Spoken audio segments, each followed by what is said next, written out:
안녕하십니까. 감사 스마일입니다.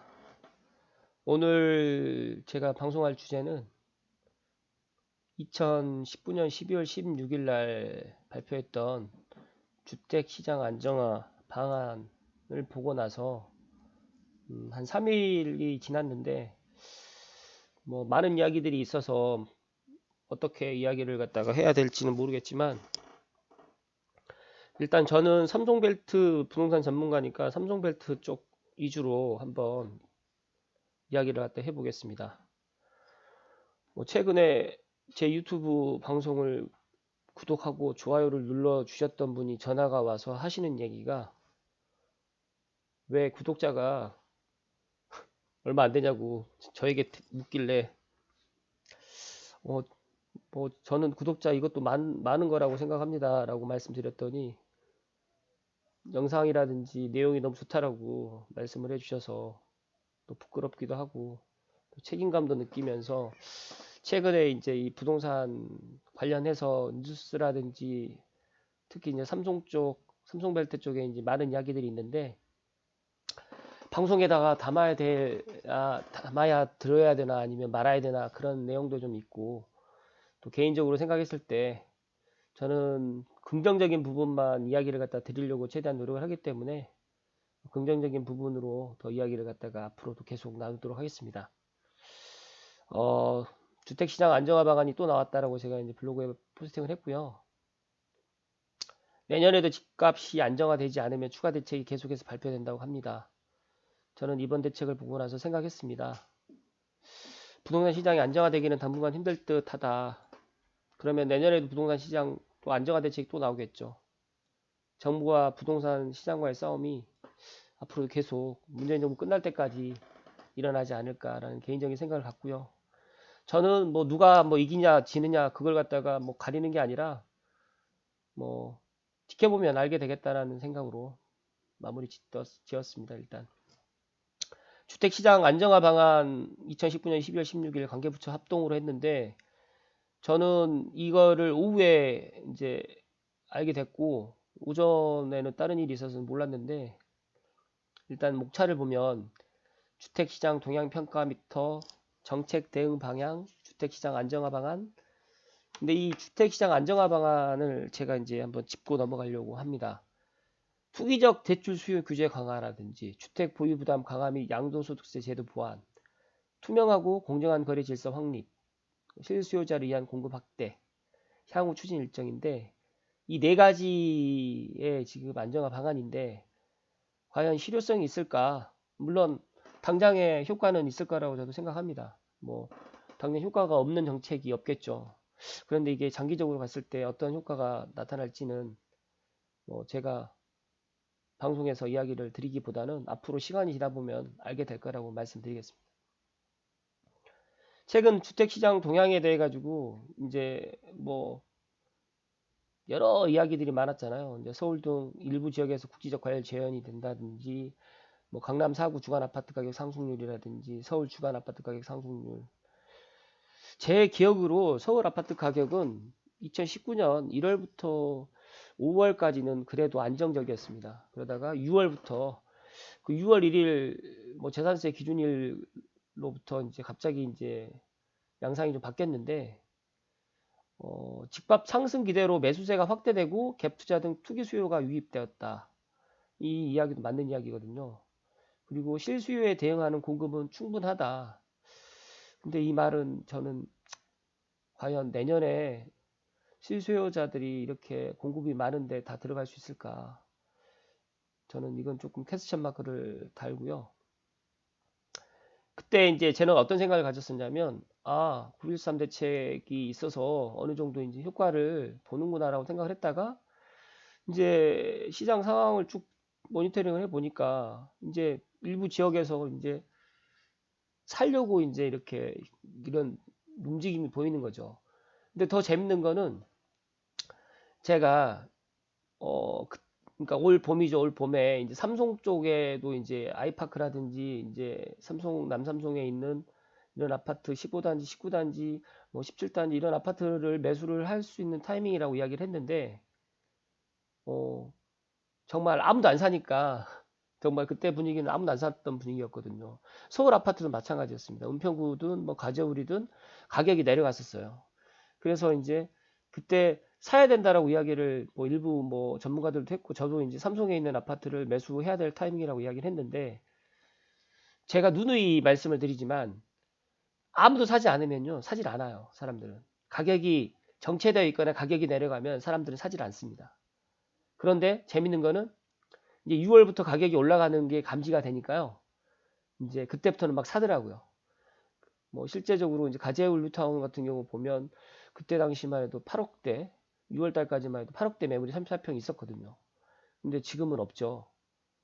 뭐 불과 이제 뭐 2개월, 3개월 뭐 전만 해도 가격이 그렇게까지 많이 오르지 않았었는데 서울 아파트 같은 경우에 제 기억으로는 거의 진짜 6월 달부터 시작됐다라고 지금 말씀드리고요. 삼성은 6월 달이 아니라 9월, 10월, 11월, 특히 이제 11월 달 정말 신기하게도 고양시 조정지역 해제되면서 삼성 아파트, 삼성벨트 쪽에 있는 삼성이든 원흥이든 뭐 지축이든 향동이든 더 많이 이제 올랐다라고 저는 개인적으로 생각하는데 지축의 새 아파트들의 이제 이렇게 이제 입주 시점이 맞췄을 때 뭐 엄청나게 지금 많이 이제 올라가고 있는 이런 현상을 보니까 제가 생각했을 때 아, 이런 거구나. 그리고 서울과의 분명히 삼성벨트하고는 한 3개월에서 한 5개월 정도 텀은 있구나라는 개인적인 생각을 가졌습니다. 근데 앞으로 이제 이런 대책으로 인해 가지고 어떻게 될지는 저도 이제 지켜봐야 될 부분이지만 실제적으로 이제 서울 등 일부 지역에서 국지적 과열이 재현되었고요. 이 시장 상황 평가는 뭐 국토교통부라든지 관련 관계부처 기관에서 공무원들께서 이제 시장 모니터링 했던 상황들이라든지 이런 것들을 토대로 해가지고 평가를 했는데 일부 투기 수요로 인해 가지고 실수요자의 내집 마련 기회 감소 우려가 있어 시장 교란 행위 방지 및 안정적인 수급 관리가 필요하다라고 이제 이렇게 딱 결론을 내렸고요. 정책 대응 방향은 투기 수요 근절과 맞춤형 대책, 실수요자 보호라는 기존 3대 원칙 아래 서민 주거 안정을 최우선적으로 추진하겠다라고 이제 정책 대응 방향을 폈고 안정화 방안을 이제 발표를 했거든요. 저는 이 3대 원칙 상당히 좋게 생각합니다. 그러나 이제 시장 상황이 이제 정부가 생각하는 거랑은 또 다르게 또 돌아가기 때문에 이거는 앞으로 어떻게 될지 제가 신이 아니기 때문에 뭐 예상은 하겠지만 지금 주택시장 안정화 방안을 발표를 했다고 해가지고 지금 당장 어떤 뭔가가 또 이제 뭐 집값이 당장 눈에 보이게 잡히면 좋겠지만 실제 집을 가지고 계시는 뭐 다주택자라든지 아니면 뭐 현금 부자라 분들은 또 웃고 있을 수 있거든요. 그래서 그런 부분에 있어서 상당히 정책에 뭐 피해를 보시는 분도 있겠지만 정책에 또 수혜를 보시는 분들도 반드시 있는 거기 때문에 어, 동전의 앞면과 뒷면이라고 저는 생각을 합니다. 어찌됐든 간에 이번 대책이 시장에 부동산 시장에 조금이라도 영향을 갖다 저는 끼칠 거라고 생각을 하고 있는 사람 중에 한 사람입니다. 그렇다고 하면 이제 과연 서울을 갖다가 이렇게 눌렀을 때 풍선 효과로 이제 수도권 아니면 또 비조정 지역, 조정 지역, 비조정 지역으로 해서 이제 이렇게 또 넘어가지 않을까라는 그런 생각을 좀 가져보고요. 제가 이제 주택시장 동향평가라든지 이제 시장 상황 평가를 쭉 보니까 안정화 방안으로 해서 이제 이번에 가장 큰 대책 중에 하나가 주택담보대출을 아주 그냥 투기지역하고 투기과열지구에 대해서는 관리를 뭐 거의 안 해주는 걸로 지금 가닥을 잡았거든요. 근데 실제로 집을 사시는 분들은 실수요자들이나 그 대출을 갖다 끼고 사지 투자자분들이나 이런 분들은 거의 대출을 끼지 않고 삽니다. 그래서 이런 부분이 과연 얼마만큼의 실효성이 있을까 뭐 퀘스천을 저는 달고요. 여기 보면 투기지역 투기과열지구의 시가 9억 원 초과주택에 대해서는 담보대출 차주에 대해서는 차주 단위로 DSR 규제까지 적용을 한다고 하는데 아무튼 뭐 정부에서 하는 정책이기 때문에 한번 어떻게 되는지 한번 지켜보려고 저도 생각을 합니다. 그리고 초고가 아파트에 대해서는 주택담보대출이 아예 금지가 됐고요. 주택 구입 목적 사업 대출에 대한 관리도 강화되었습니다. 뭐 제가 지금 이모티콘 이렇게 했는데 이번에 가장 큰 대책은 대출을 아예 누르겠다, 대출을 해주지 않겠다라고 지금 이야기를 하고 있고요. 전세 대출을 이용한 갭 투자 방지로 해서 이제 사적 보증이라든지 전세자금 대출 신규 주택 매입 제한이 있는데, 최근에 전세자금 대출을 받아가지고 갭 투자하는 경우는 저도 거의 보지를 못했는데, 뭐 강남권이라든지 일부 지역에서 이렇게 일어나는 거라고 생각을 하는 것 같은데, 저는 전세자금 대출 받아가지고 신규 주택 매입을 갖다가 제 주변에서 보지를 못했기 때문에 이 부분에 대해서는 저도 패스하겠습니다.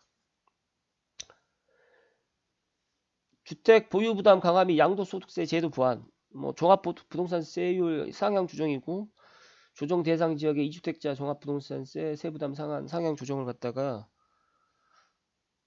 어쨌든 간에 조금 확대하겠다라고 이야기를 하는데, 이렇게 계속 뭐 종합부동산세라든지 주택 보유세라든지 양도소득세 제도를 보완을 하는데, 이게 이제 정말 이렇게 꾸준하게 이렇게 좀 돼야 되는데, 이게 1년 단위로 또 이제 세금이 또 달라지게 되면 또 상당히 시장에서도 혼란이 일어나기 때문에, 이런 부분에 있어서 저도 뭐 오늘 방송에서 뭐 이게 뭐 어떻다라고 말씀드리긴 좀 그렇고요. 이 부분은 양도소득세 관련해 가지고는 저도 조정이 좀 필요하다고 저는 생각한 사람 중에 한 사람이기 때문에 이 부분도 지켜보면 알 듯합니다. 그리고 이제 공시가격 현실화율이 다시 한번 나왔는데, 시세 변동률을 공시가격에 모두 반영해서 국가주택 등을 중심으로 현실화율을 우선 제고하겠다라고 하는데, 과연 이게 지켜질지. 지금 공동주택 시세가 9억에서 10억 같은 경우에는 70%인데, 강남 같은 경우 공시지가 가격이 일반 여기 강북이라든지 삼성에 있는 공시가격보다 더 낮게 책정되는 걸로 제가 알고 있거든요. 그래서 이런 부분도 뭐 신뢰성 제고 대책 별도 발표한다고 하니까 지켜보면 알 듯하고요. 1세대 1주택자 장기 보유 특별공제 거주기간 요건을 추가하겠다. 이 부분도 지금 발표됐고, 세금 부분은 뭐 제가 뭐 세금 전문가가 아니기 때문에 이제 이런 부분이 나오게 되면 이제 세무 쪽에서 근무하시는 뭐 세무사라든지 이제 이런 부분 사람들이 이제 또 자세하게 또 설명을 해주겠지만, 뭐 제가 간단하게 요약해서 말씀드리면, 뭐 정부에서는 이번에 이제 이런 대책을 발표함으로 인해 가지고 내년에 이제 세금은 상당히 많이 뭐 거둘 수 있겠다라는 생각을 개인적으로 갖습니다. 뭐 일단은 기본적으로 서울의 주택 가격이 상당히 많이 상승했기 때문에 서울에 집 가지고 계시는 분들, 특히 1주택자 이상 계신 분들은 뭐 보유세라든지 양도세를 뭐 제외하더라도 뭐 재산세를 상당히 많이 부과를 하고, 종부세라든지 이런 것들이 많이 부과되기 때문에 이 부분은 내년에 세수에 상당히 유리하리라 저는 예상합니다. 그리고 이제 여기 보니까 조정 대상 지역 내 다주택자 양도소득의 중과 한시적 배제라고 나왔는데, 20년 6월까지 양도한 주택이라고 하는데 과연 이게 얼마만큼 실효가 있을지 모르겠는데, 1년이면 1년이고 2년이면 2년을 줘야지 이게 또 6월까지만 준다는 것도, 과연 6개월 동안 집을 갖다 얼마나 팔지는 모르겠네요. 한번 지켜보면 알겠죠. 그리고 투명하고 공정한 거래 질서 확립에서 이번에 민간택지 분양가 상한제가 확대되었습니다. 뭐 거의 됐다라고 보시면 되고요. 과천, 광명, 하남 14개, 13개동 지정을 했는데, 집값이 거의 다 서울도 많이 올랐기 때문에 핀셋으로 아니라 이제 금물로 일단은 다 규제하겠다라고 지금 발표를 했고요. 과연 이제 집값 여기에 규제가 이제 들어가지 않은 지역이 이제 풍선 효과를 받을지 안 받을지는 지켜보면 알 듯합니다. 그리고 이제 국가주택에 대한 자금 출처 전수 분석 및 뭐 탈루 혐의 정밀 검증이라든지 실거래 조사 및 정비사업 합동 점검 상시하라든지 자금 조달 계획 증빙 자료 제출이라든지 이런 것들이 항상 나오는, 뭐 거의 예상했던 것들이 이번에 발표가 됐고요. 공급 질서 교란했을 때 불법 전매 시에 청약 제한 강화하겠다, 청약 재당첨 제한 강화하겠다, 청약 당첨 요건 강화하겠다, 임대 등록 제도 보완하겠다. 거의 뭐 예상했던 것들이 많이 지금 발표가 됐습니다. 뭐 이 내용들을 제가 이제 방송에 다시 한번 언급한 이유는, 과연 이제 내년 4월 15일 총선 전이기 때문에 미리 발표를 했을 수도 있고요. 이런 부분에 있어가지고 정부에서 어떤 생각을 갖고 있는지는 모르겠지만, 시장하고 뭐 반드시 집값만큼은 어찌됐든 간에 안정화시키겠다라고 이야기를 하는데, 시장은 반대로 가는 거죠. 지금 안정이 안 되고 있는데 정부에서는 자꾸 집값 잡겠다고 하는데, 지금 집값은 계속 올라가고 있고요. 지금 계절적인 비수기인데도 뭐 비수기이기 때문에 지금 눈에 보이지는 않지만 뭐 내년 봄 정도가 되면 또 이런 부분이 이제 반영돼서 어떻게 지금 조정이 될지 아니면 가격이 저는 개인적으로 떨어지기를 바라는 사람 중에 한 사람인데 과연 떨어질지는 의문입니다. 실수요자를 위한 공급 확대라고 이야기를 했는데 과연 수도권 30만 호 중 서울 시내 4만 호 주택 사업 승인 등 이게 정상 추진되어 있다고 하는데 이게 과연 이렇게 될지 저는 정말 의문이 좀 많이 일어나고요. 그리고 수도권 30만 호 계획이 이렇게 일어나는 거가 지금 3기 신도시에 지금 지구 지정 이제 완료하고 앞으로 이제 추가로 이제 지구 지정도 계속해서 앞으로 이제 3기 신도시를 차질 없이 지금 추진해 나가겠다라는 이야기인데 이것도 정말 넘어야 될 산들이 상당히 많기 때문에 20년 하반기까지 지구계획 수립을 한다고 하는데 과연 될지 저는 조금 힘들지 않을까라는 개인적인 생각 같습니다. 그래서 2020년 정말 앞으로 2020년이 어떻게 보면 부동산 시장에 이제 그런 바로미터를 이야기 드릴 수 있는 것도 있고 또 총선도 있기 때문에 과연 이런 것들이 어떻게 진행이 될지 저도 지금 궁금합니다. 그리고 관리처분 인가 이후 단계 정비사업 추진 지원도 해주겠다. 가로주택 정비사업도 활성화하겠다.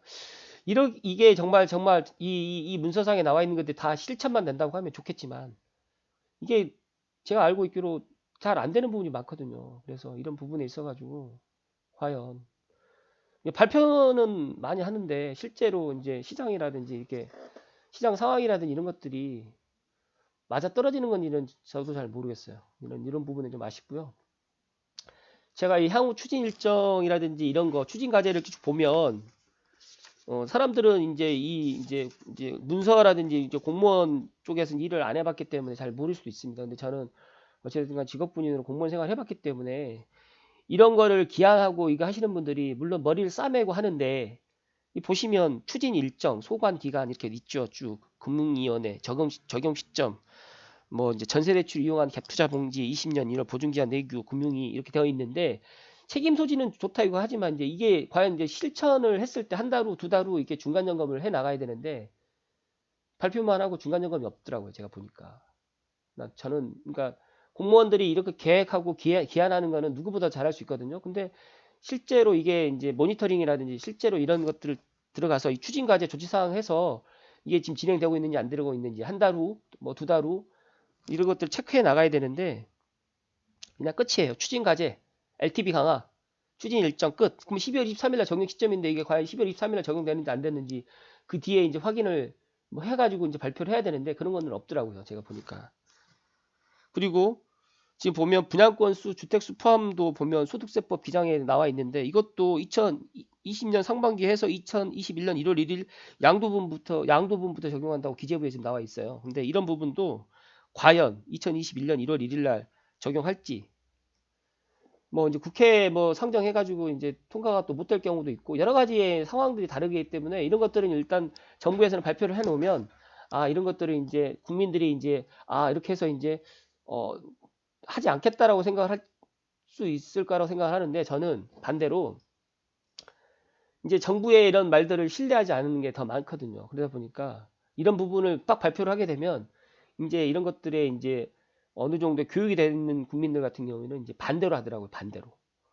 그래서 참 그때 당시에 주택임대 사업자도 제가 알고 있기로 2, 3년 전만 해도 문재인 정부 야심차게 뭐 세제 혜택이라든지 이런 것들 막 준다고 막 계속 홍보해가지고 주택임대 사업자 등록하게 만들어 놓고는 이제 하나 둘씩 이제 세제 혜택들도 없애고 이제 세금의 그런 뭐 이제 세금을 갖다가 뜯기 위한 뭐 세금을 갖다가 이제 징수하기 위한 그런 부분으로 인해 가지고 잘못 지금 또 임대사업자 등록을 또 그런 부분으로 또 정부에서 또 추진하고 있는 게 아닌가라는 그런 또 의구심도 또 많이 들고요. 그래서 제가 오늘 방송에서 조금 이제 그런 이야기들 지금 이야기를 하고 있는데 아쉽습니다. 왜냐하면 이런 향후 추진 일정이라든지 이런 뭐 소관 기간보다 앞으로 지금 발표했지 않습니까? 지금 2019년 12월 16일 날 관계부처 합동 그러면 이 관계부처 합동 이 주택시장 안정화 방안 한 달 후 뭐 실시했던 것들을 이제 어떻게 했다. 뭐 실시 결과는 어떻게 되고 어떻게 하고 있다. 그런 것들을 뭐 한 달이든 두 달이든 세 달이든 분기별로 한 번이든 이걸 뭐 이렇게 쭉쭉쭉 해서 뭐 실시 사항이라든지 진행 사항을 갖다가 또 하나의 걸로 끝나하고 정부에서 발표했던 사항이 뭔가 좀 안 맞으면 다시 보완하고 수정하고 어떻게 하면 더 좋은 방안으로 해가지고 갈 것인가. 그리고 이제 서울 집값을 갖다가 저는 간단하게 지난번에도 말씀드렸는데 서울 집값을 갖다가 안정시키는 방법은 빨리 GTX-A라든지 여러 가지 교통망을 확충하게 되면요.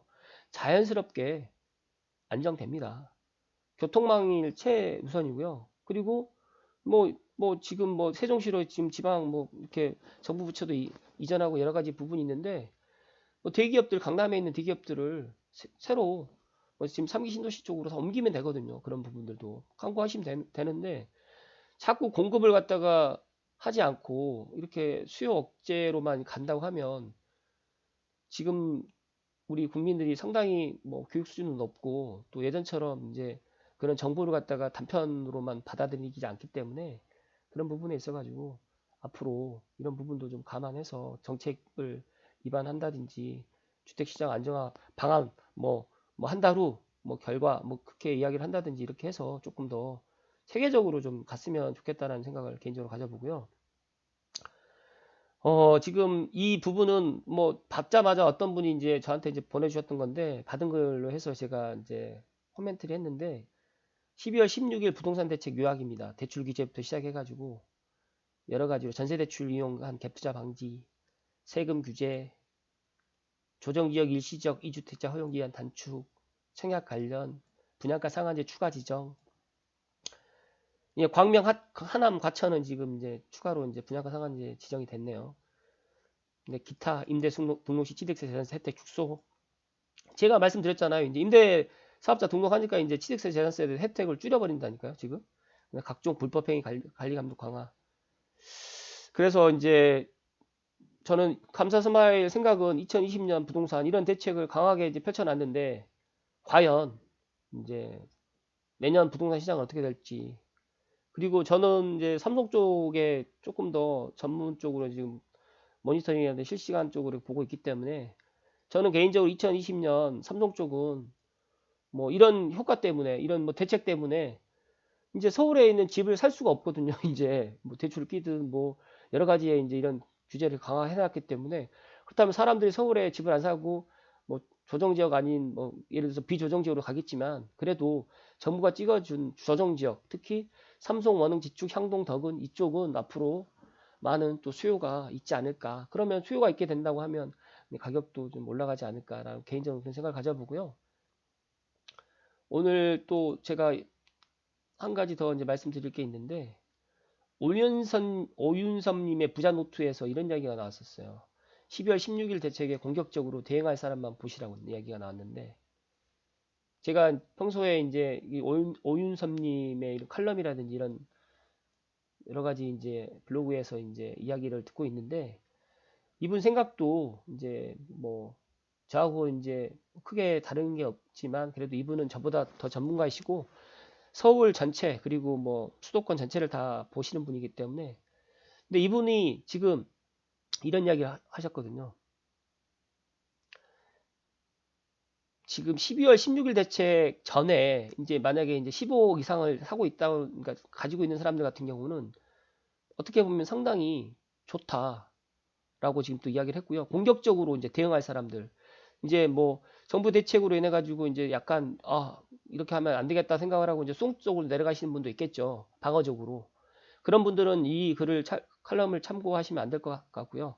공격적으로 일단 나는 정부의 생각과 좀 반대로 가시겠다고 하신 분들은 이제 이런 부분을 갖다가 참고하시면 좋을 것 같아요.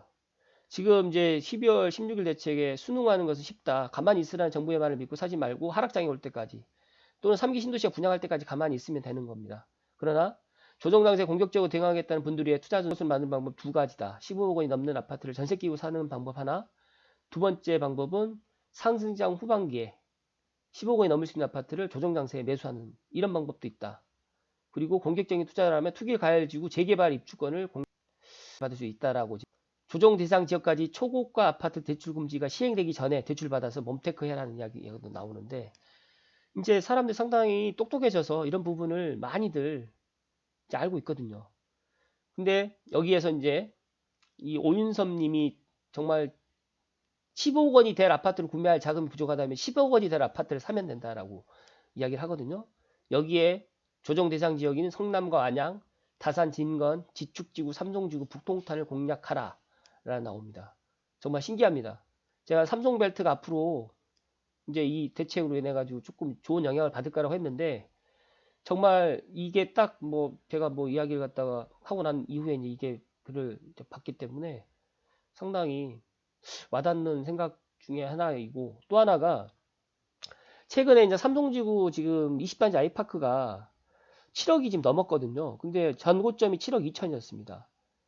즉 다시 말해가지고 9.13 대책 이후에 샀던 분이 7억 2천에 샀던 분이 마지막 이제 최고가를 찍었고, 지금 이제 다시 7억이 넘어갔거든요. 근데 올 봄만 해도 6억대 초반, 6억 뭐 1, 2천 뭐 금매로 이렇게 잡는 분도 있었어요. 근데 지금 이게 이제 7억이 넘었단 말이죠. 그러면서 이제 15단지라든지 17단지, 19단지도 지금 호가가 6억이 넘어가다 보니까 이런 아파트들이 이제 지금 10억이 될 거다라고 지금 이제 오윤선님은 생각하는 거죠. 근데 저 역시도 마찬가지로 그렇게 생각을 합니다.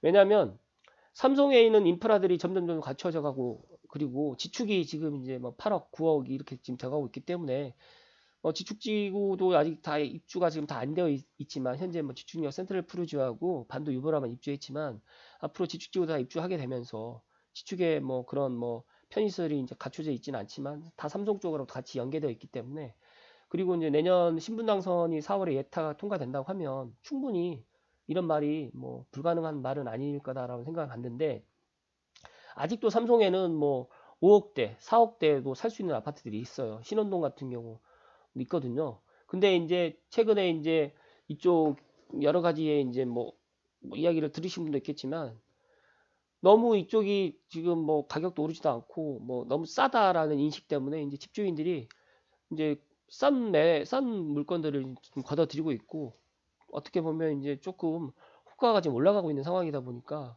제가 얼마 전에 방송 때도 그런 이야기를 했지만 삼성벨트 부동산 가격이 지금이 가장 저렴하다라고 말씀드렸었잖아요. 앞으로 내년 봄이 되면 정말 지금의 가격이 그래도 쌌었다는 그런 생각들을 다 하실 겁니다. 그리고 그 은평구도 지금 부동산 가격이 좀 많이 올랐거든요. 근데 많이 올라도 여기도 그래도 아직 10억이 아직 넘지는 않았습니다. 뭐 은평 뭐 구파발에 있는 뭐 스카이뷰 자이만 지금 거의 호가가 10억이 넘어가는데, 아직까지 그래도 8억 9억대 지금 되어 있어서 이런 부분이라고 하면 충분히 삼성벨트 부동산은 아직도 저렴하다라는 개인적인 생각을 갖고 있고요. 그리고 여기 보면 지금 2020년 4월 이후 5호선 역세권 신도시가 되는 지금 미사강변 신도시도 투기과열 지구지만 뭐 나쁘지 않다라고 이야기하고 있고요. 84 타입도 고집할 필요가 없다. 74랑 59 타입도 좋다고 하는데, 저는 앞으로 이제 이 84 타입보다는 뭐 74 타입, 뭐 64 타입, 34평이 이제 대세가 되는 게 아니라 30평대, 31평, 29평, 뭐 조금 더 작게 이야기 드리면 27평, 26평 아파트들이 점점 좋아지리라고 예상을 합니다. 일단 9월 13일 대책 이후 조정장세에서 최적의 매수 타이밍은 2019년 1월에서 3월이었다라고 이야기를 하는데, 과연 2020년에 언제일까? 근데 제가 서두에도 말씀드렸지만 가격이 떨어질 때는 사람들이 안 삽니다. 정말 안 삽니다. 그리고 어느 정도의 이제 그 가격이 조정되어서 이제 올라갔을 때 사람들이 사더라고요. 근데 정말 진정한 고수들은 이제 어떤 타이밍이 내가 사야 될 타이밍인지 또 잘 잡고 사시더라고요. 그래서 이 오윤섭님은 1월 말에서 설날 연휴 전과 앞으로 3월, 4월 총선 전후로 조정 강세 터닝 포인트가 될 가능성이 높다라고 이제 찍어 주셨는데, 저는 매수 타이밍은 그래도 좀 잘 잡겠더라고요. 어느 정도는. 근데 매도 타이밍은 정말 힘듭니다. 저도 아직까지 매도 타이밍은 잘 못 잡는데, 일단 뭐 주택시장 안정화 방안에 대해 가지고 오늘 뭐 좀 길게 이야기를 드렸는데, 감사 스마일 생각은 그렇습니다. 제가 이제 뭐 정부의 부동산 대책으로 인해 가지고 아파트 가격이 더 올라갔고, 이 12월 16일 부동산 대책으로 인해 가지고 앞으로 또 가격이 뭐 지금 당장은 눈에 보이게 또 조정이 될 수도 있겠지만 이게 장기적으로 봤을 때는 공급이 없기 때문에 또 가격이 더 올라갈 것 같고 또 서민들이 더더욱 내 집 마련하기가 더 힘들어지는 그런 이런 대책들을 보면서 어, 제 개인적인 생각은 집이 물론 투기의 수단과 그리고 내 그런 자산 증식의 수단이 되어서는 안 되겠지만 내가 어찌됐든 간에 내 집 한 채를 가지고 있으면서 집값을 떨어지기를 바라는 사람 단 한 사람도 없고 또 집을 내가 여기를 또 매도하고 또 새로운 집을 매수를 할 때 또 여러 고려 요소를 통해 가지고 집을 매수하는 걸로 알고 있는데 이번 대책으로 인해 가지고 앞으로 펼쳐질 부동산 시장을 저도 이제 계속 지켜보면서 삼성 TV에 방송을 해드리겠지만 이번 대책이 저는 썩 그렇게 달가워 보이지는 않고요. 내년 4월 총선 전후로 또 부동산이 어떤 시장의 흐름이 될지 한번 지켜보면 좋을 듯 하고요. 부족한 방송이고 또 개인적으로 제가 이 방송을 갖다가 하면서도 제가 퀄리티가 그렇게 썩 좋은 퀄리티는 아니라고 생각을 하는데 긍정적으로 보아주시고 감사하게도 또 좋은 방송이라고 해주시는 모든 분들께 다시 한번 감사드리고요. 12월 이제 얼마 남지 않았습니다. 또 벌써 지금 오늘 12월 19일인데요. 항상 건강하시고 또 요즘 감기가 또 유행인데 몸 관리 잘 하시고요. 그리고 다음 방송에서 또 뵙겠습니다.